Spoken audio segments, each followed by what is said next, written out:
and meowdy YouTube. We are back with some chat history. This time we're gonna do the most evil people you've never heard of. Basically, people who are forgotten in history that did some really evil things. I think that is what we are diving into. I hope you guys are having a fantastic day.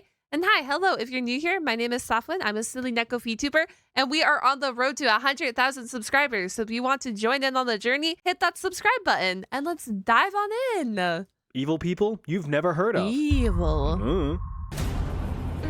All right, pack it up, guys. Pack it up. I do not know this person. They say that if you love what you do, you'll never work a day in your life. Okay. A quote that perfectly describes Vasily Blokhin, the deadliest executioner in known human history. Blokhin got his first taste for blood after joining the Red Army during the events of World War I. Over the years, he became the perfect soldier. One who is able to perform tasks effectively, efficiently, and without hesitation. Oh. So one of these people that you tell whatever they want to do, not whatever they want to do, but you tell him to go do something, he's going to do it regardless. This, of course, really accelerated Blokhin's military career, as in 1921, he was recruited into the Soviet secret police organization known as the NKVD. One bonus on his extensive resume was his innate ability to remain emotionally numb when carrying out acts of violence. He simply saw it as part of the job, comparative to menial tasks like filing paperwork or having to put up with Deborah from HR's incessant complaints that your funny shirt just isn't work appropriate. Blokhin's unique skill, if you would call it that, quickly distinguished him amongst his peers. If you needed someone dead, Vasily was your guy. Oh my goodness. His work and unwavering loyalty continued to push him upward and onward. In just 6 years, he was assigned as head of a newly created branch of the NKVD by Mr. Supreme Soviet leader guy Joseph Stalin, a branch specifically designed for executions. And with that, you know what? I'm like, but you know what? Of course. It was all shaping up. The clues were ran from me. Of course. Blokhin had become one of Stalin's most trusted workers, oh my goodness, executing low and high-profile targets without question. Excellent work, Blokhin. That goes right up on fridge. Wow. During his service, Blokhin had personally executed thousands of people, including high-ranking Soviet officials during the Great Purge, an internal mass execution of anyone remotely accused of opposing Stalin's rule. Blokhin— 1,000? Thousands, not 1,000, thousands. Bro, he just honestly lost all his emotions. He was like a robot, mind off, just shoot, I guess. I don't know. Wow. Himself had been spared from the purge due to his repeated proofs of loyalty to the Soviet cause. His magnum opus being his involvement in the Katyn massacre. Now, if you've never heard of the Katyn massacre, I wouldn't be surprised. When teaching about World War II, history classes tend to focus on German war atrocities and kind of skim over all of the other ones, especially the Soviet Union's. Despite the German invasion of Poland in 1939 and World War II officially starting, the Allied powers of Great Britain and France didn't really do much in retaliation. Oh, Germany, you better leave Poland alone. See, this is why I like this is definitely my I'm not good in history is what I'm going to tell you guys. History is one of my weak moments. I never studied history. I never took history past I don't know, grade 11 history or 11th grade. I don't know. I have not taken history besides the ancient mythology course that you have to do as an elective. You know, if you're a science kid, you have to do an elective outside of your science field. I did mythology. So I haven't done history. I don't really follow history. I think history is fascinating, and I think it's a wonderful thing to learn. So I'm always down for videos like this. Please teach me. The big bad Soviet Union had also invaded Poland just a few weeks later, capturing hundreds of thousands of Polish prisoners of war, many of which were sent to labor camps. But in the spring of 1940, around 22,000 prisoners consisting of Polish officers, engineers, teachers, and other civilians were systematically executed under Blokhin's supervision, with Blokhin himself having personally executed over 7,000 people in just 28 days. 28 days over that. What? That's not even a number that I can fathom. No wonder he's on the evil list. No wonder he's first up on here on the evil list. Holy. Think about that for a second. 7,000 people. No, I don't even want to think about it. It's a disgusting number, and I know it's a disgusting number, and now we're going to break it down even more. 28 days. That's 250 people a day. Now, Blokhin and his men reportedly would work 10-hour days nonstop, so That's 25 people an hour. Gosh. Or one person every 2 to 3 minutes. Oh my gosh. Now, these weren't indirectly through ordering his men, but this was by his own hand. Blokkin had pretty much developed an assembly line of death so efficient it would make Henry Ford envious. Prisoners would be escorted into a soundproofed room against a sandbag-lined wall. Without a word, these prisoners' last sensation would be feeling the muzzle of a German pistol in the back of their neck before being brutally murdered. Wait, a German pistol? I hear you ask. Why would Soviets be using German pistols? 2 words: plausible deniability. Think of it this way. If thousands of Okay. I see. I hope you guys are learning something with me. All right, you guys might have already known this, so I hope you guys are like, extending your knowledge as well, because oh my god. Victims in mass graves happen to be found with German bullets lodged in their noggins. Who do you think's going to be blamed? Don't look at us. It was them. Blokkin's massacre is regarded as the largest mass murder conducted by a single person in known human history. That's even crazy. Acknowledged by the coveted Guinness Book of World Records in 2010. Really stretching for content there. Yeah. It is believed that throughout his career, Blokkin's personal kill count had reached tens of thousands, but his spree would soon come to an end. After Stalin privately passed away in a puddle of piss in 1953, Blokkin was forced into retirement in disgrace. He was ostracized by the public and stripped of his military honors during the de-Stalinization of the Soviet Union. So, of course, he did what any Russian does when they're sad or happy or breathing. He consumed a lot of alcohol, a habit that eventually led to his death in 1955 at the age of 60. Well, dang, that's pretty evil. Sure hope nothing bad like that happens to me. Hey, bye-bye. It's ad time. Welcome to let's go ad time. Can I just take a moment to pause real quick, too? That's the first person on the list. We've only been over 1, and there's still a ton of videos to go. Oh my goodness. The ultimate post-apocalyptic vehicle shooter experience you've dreamt about since you were a zesty little zygote. What do?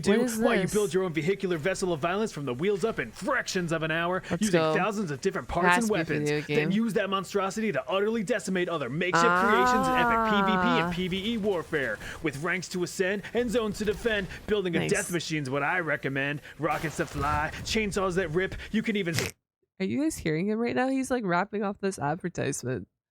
That's not impressive. Slap on some sweet art for the drip. There's plenty of parts for you to equip when crafting your customized whip. So build it tough. Hey, look, a line. Okay, that's enough. That's the end of this rhyme. It's dangerous to go alone, so join one of 10 different factions. From the legendary loot-hunting scavengers to the chaotic and destructive lunatics, you'll easily find a group of disgruntled and shifty mercenaries to call a family. What's that? You've already spent all of your money on rent and eggs? No problem at all. No, sorry, sir. I spent all my money on anime 2D waifus. Crossouts available on PC, PlayStation, or Xbox for the low price of free. So go ahead and use that cursor or finger of yours to hit that link in the description or pinned comment below to play today. Heck, out of pure desperation, I'll even throw in 3 days of premium access and 3 unique vehicles to all you PC players out there. Now that's an offer that's not going to last forever, so get to downloading, you silly Billy. I got to get back to it. My team needs me. Oh gosh, dang it. Right after the... You know what? I love advertisements like that. He did a whole ass freaking rhyme and everything. I don't know if you guys listened to it. You guys should go listen to it because it was kind of good. It was like a little rap rhyme. Thrilling events of World War I in 1918, the Austro-Hungarian Empire had collapsed. With a little bit of elbow grease and the mashing together of various kingdoms and regions, a new political entity was formed. The state of Slovenes, Croats, and Serbs. Home to many Slovenes, Croats, and Serbs. One of those kingdoms thrown in the mix was Croatia, the birthplace of this stern jug of juice, Ante Pavelic. His main personality trait was loving Croatia. God, he loved Croatia. So much so that he made a name for himself and rose through the ranks as a politician and representative in state parliament in order to demand Croatian independence. But this guy, Alexander I, had other ideas. Who's he? Well, he's the Prince Regent in these parts and the one who just got done unifying all of these kingdoms and states. Years and years of political turmoil ensued, which is honestly to be expected when you I love how he always uses the RuneScape people. A fine touch. Force a bunch of different political regions together into singularity. In 1929, now King Alexander had hit a boiling point. In order to regain order, he dismantled and banned all political parties, declaring a royal dictatorship. Okay, I was supposed to say, I don't think that's gonna go over well with your people if you just abolish everything and self-proclaim yourself as a dictator. I already see where this is shaping up to go, but he came up with a new name for his kingdom. Yugoslavia. Okay, you can't just do that. Wait, what? Yugoslavia. But since Yugoslavia is not Croatia, Pavelić had it. He fled the kingdom and conspired with revolutionary groups to undermine the rule of Yugoslavia, who responded, "Do you want a death sentence? Because that's how you get a death sentence." And so Pavelić got a death sentence. Of course. He was exiled to Germany, but since he didn't feel like dying quite yet, he instead skedaddled off to seek asylum in Italy. There, he used his political influence and persuasive stern look to form the Ustasha, a Croatian nationalist movement aimed at achieving Croatian independence by any means necessary. And you can bet your fat tits that means bombings, assassinations, and uprisings. During said uprisings... Oh, I see. I am now tracking where this is going. King Alexander regrettably stated, if you want a regime change, you need to kill me. They did. On October 9th, 1934, King Alexander I was assassinated by Ustasha member Vlado Chernozemski using a handgun hidden in a bouquet of flowers. Still living in Italy, Pavelić, along with several accomplices, were determined to be culpable for the assassination and were sentenced to death by Yugoslavia's friend France, who pressured Italy to carry out the deed. And Italy was all, "Linguini fettuccini, we ask a Mussolini." Thanks to his political privilege, let's go Italy. Okay, Italy. Pavelić was only put under house arrest for 18 months. That'll teach him. Yeah, that'll teach him, all right. Oh, here we go. Looks like Germany's back at it again, and the world collectively Versailles in disappointment. After the invasion of France in 1940, Nazi Germany invaded Yugoslavia in 1941. This ultimately resulted in Pavelić being installed as dictator to a newly independent Croatia. The mean mustache himself even met with Pavelić and gave some pointers in the art of ethnic cleansing. The only art he ever saw any success in. But Pavelić would soon put this advice into action. During World War II, Pavelić had created his own network of concentration camps run by his beloved Ustasha, one of which being the... The more we continue on his story, the more it gets worse. Like, just as I thought that we would peak at a worst, it just keeps getting worse. It is not... I know that there's no better. This is an evil list. This is evil forgotten people. And this... I understand why he's forgotten. But it just keeps going down and down and down and down. Just as, like, I think we're at rock bottom. And no. Tisak concentration camp. The only known camp specifically designed for children. These camps carried out the collection... Yeah, you gotta be... Yeah, you go, mass murder of nearly 400,000 Serbs, Jews, and Romani, with an additional 300,000 either exiled or forcibly converted to Eastern Orthodox Christianity. Oh my gosh. All for the sake of Croatian ethnic homogeneity. That's crazy. Towns were completely ransacked, villages were outright destroyed, and hundreds of thousands of innocent lives were lost. These actions gave the Ustasha notoriety that struck fear into the hearts of anyone who dared cross their path. Nazi Army General Edmund Gleiser-Hochtenau witnessed firsthand the atrocity of Pavelić and the Ustasha, saying, quote, "Our troops have to be mute witnesses of such events. It does not reflect well on their otherwise high reputation. The Ustasha have gone raging mad." That's pretty telling when even a Nazi general thinks you're being a bad dude. After the Axis powers fell, Pavelić got the hell out of Dodge, eventually fleeing to Argentina in 1948. But then some other surviving Ustasha members arrived. After a quick reunion of high fives and smooches, the gang wasted no time in forming the Croatian Liberation Movement. In Argentina? Buggers, weren't they? They were basically trying to control this from over here. That it didn't work. How? Especially what? Like how? I don't know, chat. I don't know. This seems so silly. After an assassination attempt in 1957, Pavelić hightailed it out of Argentina, eventually ending up in Spain, where he died of his injuries 2 years later. Interesting. I just don't understand, like, back in the 30s, 40s, how you're gonna control a revolution from across the world. Literally across the world. It might be a little bit different if you're country to country or something, but you're across the world and you're still trying to control that liberation. Like, No. This Okay, is next. Idi Amin, regarded as one of the cruelest dictators in Ugandan history. He had humble beginnings back in Oh. 1946, where he served in the colonial army as a cook's assistant. In addition to cooking up a good steak, Amin was raring to have a job well done in his military career, so he speed ran through promotions within the Ugandan army, making it all the way up to captain in 1962. I'm the captain now. All of this impressive progress received recognition from Ugandan Prime Minister Milton Obote, and a friendship formed. Hey, hi. One that would be fruitful in many shady activities, including ivory and gold smuggling. After being threatened with investigation by the Ugandan parliament, Obote overthrew King President Person Mutesa II and seized the position for himself in 1966. Why do they all have Sonic keychains on? Have you guys been paying attention? They all have like Sonic characters on. The ex-king was exiled to the UK, where he lamented over the loss of his country, ultimately drinking himself to death just 3 years later. Gosh, sad. Little guy. After the coup, Sad. Obote promoted a now more rotund Amin to commander of the Ugandan army. But all good times must come to an end. Obote himself was a terrible ruler. His regime was plagued with corruption and terror, resulting in nationwide starvation and cruelties toward the Ugandan people. Not surprisingly, Obote had experienced a failed assassination attempt where he was shot through the teeth and out his cheek. The assassin missed, and Obote is pissed. So in response, he had any and all political parties banned, with their members jailed for life.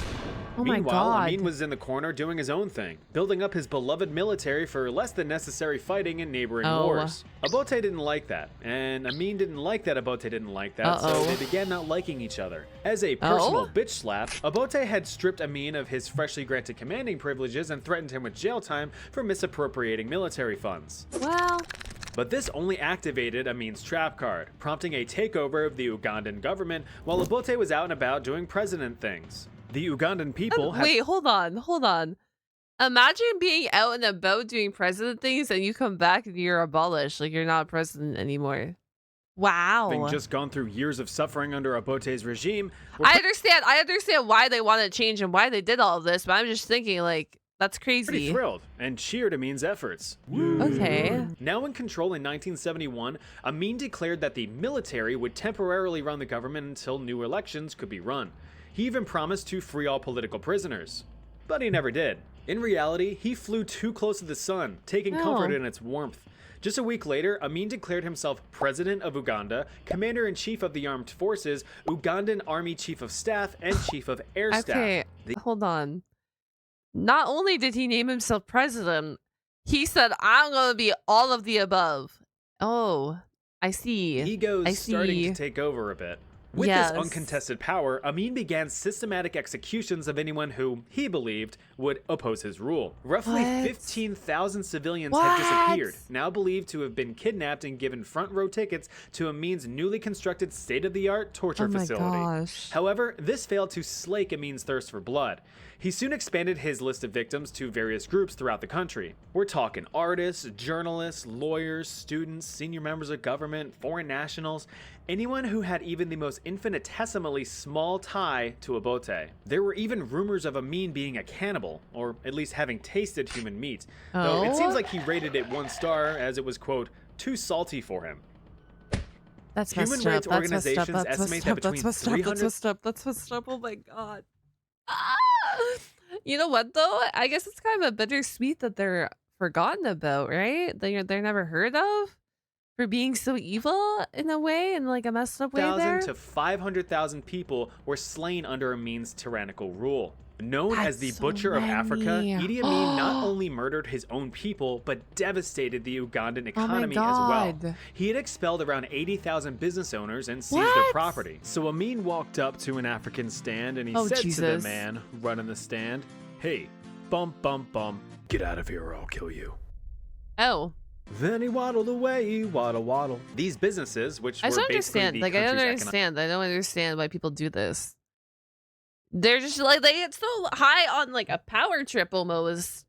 And then they ruined their own economy throughout this whole time. And then their economy probably is still suffering to this day due to all of this, right? economic backbone were handed off to his inner circle. And they all quickly went bankrupt from mismanagement. Edie? More like idiot. Crazy. Anyway. The businesses accounted for about 90% of the government's tax revenue, so government funds went poof. Yeah, just like that. Amin became blinded with power, so much so that he was unable to see the inevitable brick wall that the country was heading towards. His closest cabinet members, realizing that murdering everyone and crippling an economy aren't really the best long-term policies, started to defect, abandoning Uganda to seek safety elsewhere. Amin even began losing control over his own military. Coups and mutinies were commonplace as officers fought for power. But he had a plan. I have a plan. We're gonna take Tanzania. Alley-oop. What? He's just not as funny as oversimplified. What? He's just oh my god. Bro, both your channels are really funny. I love both your channels. They're fantastic. Both of you guys are. Oh. Uh-oh. Yeah, uh-oh. Tanzania fought back hard. In order to save face, the former 10-time Ugandan light heavyweight champion Amin had a plan. I have a plan. Great. Yeah, Amin actually suggested a boots to asses 1v1 super slam. But the Tanzanian president had a plan of his own. In the end, Amin was deposed and fled in exile, where he apparently ate up to 40 oranges a day until his death in 2003. What the heck? 40, wait, who, okay. No, that has to be a lie. That has to be a cap. How can someone stomach 40 oranges a day? That's nah. Our last stop is definitely no picnic. Okay. Now, if this video wasn't satisfying enough, I do have more of these little evil bastards for another video. So if you want me to make it, let me know in the comments. While you're at it, let me know who you would want me to cover. For our last entry, we'll be taking a trip down to Colombia. Now, any of you Colombians out there might be familiar with this guy, but for those of us who don't put cheese in our hot chocolate, let me introduce you to Luis Garavito, perhaps one of the most prolific serial killers in modern history. Jesus. This guy was a straight-up monster. Appropriately nicknamed La Bestia, or The Beast, Garavito was arrested in 1999 and convicted of murdering 193 children. No.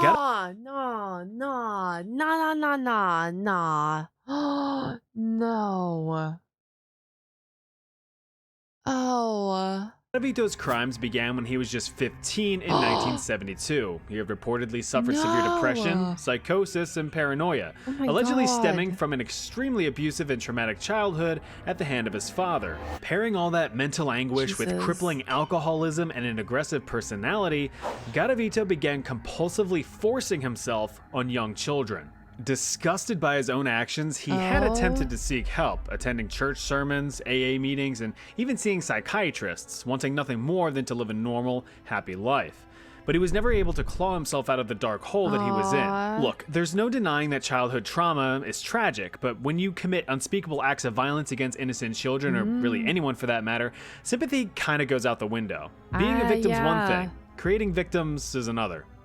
Moving into the 80s, Garavito's habits had only escalated. He emphasized that his urges to act out were constant and, according to him, uncontrollable.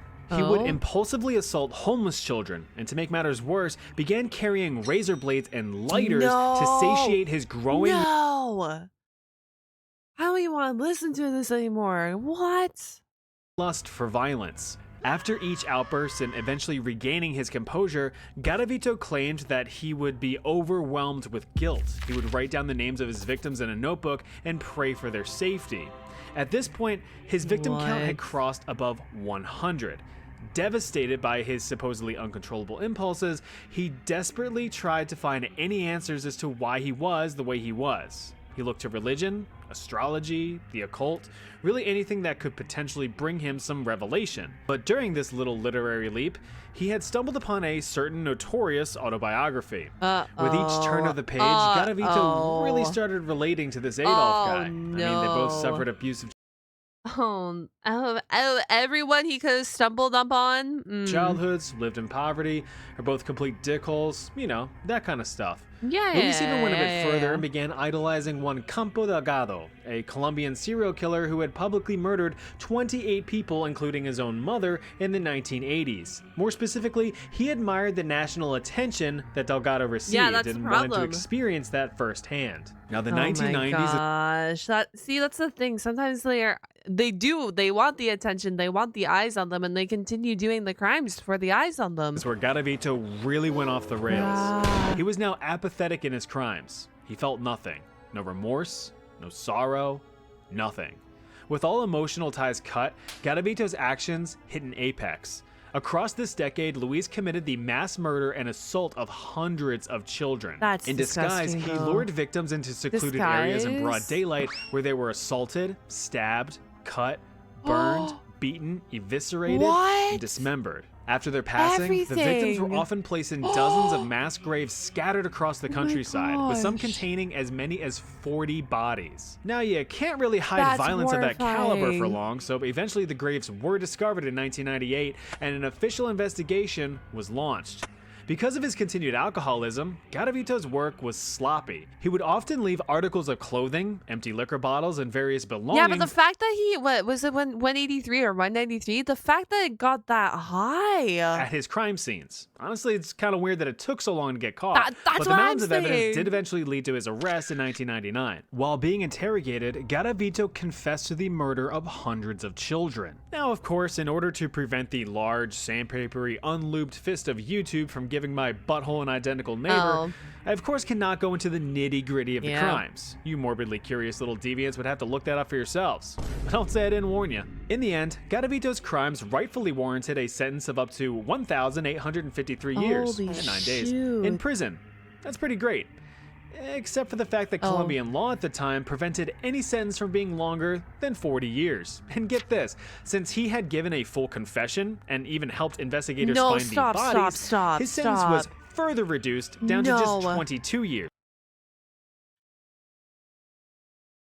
Wow. Wow. Wait. 1999? Doesn't that mean that he could be out now?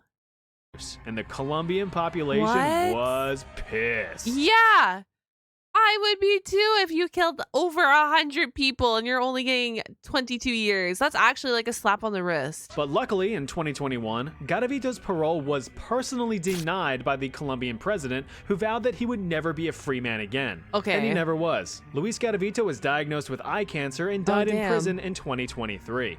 That video was a real doozy, wasn't it? Looks like you need to clean your mind of all this negativity. So he's dead. I see. I was like, because I'm like, if he only got 22 years, he would have been out by now, because that's 22 years, 1999. Go ahead and click the link below to play Crossout. It's free. These bonuses are free. You'll be filled with glee. Thank you, Crossout. Just play it. It's fun. Okay. If you do want to dive deeper down the rabbit hole of other horrors humanity has wrought throughout history, deadliest chemical weapons ever used in history. Bro, check out these videos. Hold on 1 second. I'll see you over there. Bye, Chat History. Thank you for making wonderful content. I love your videos. And that means, chat, if you guys want to suggest a video from Chat History, please feel free to yell at me and comment down below what you would like to see. If you made it all the way to the end of this video, comment down a devil emoji. I don't know, the purple one, or like the purple devil emoji, the smiley face, or like the sad face or happy face. You know the one I'm talking about? Comment down a devil emoji. I think it's on brand. I will catch you guys all on the flip side. Have a wonderful day and goodbye. Do remember to go check out the Patreon if you do want more content from me, though. Link down below, and bye.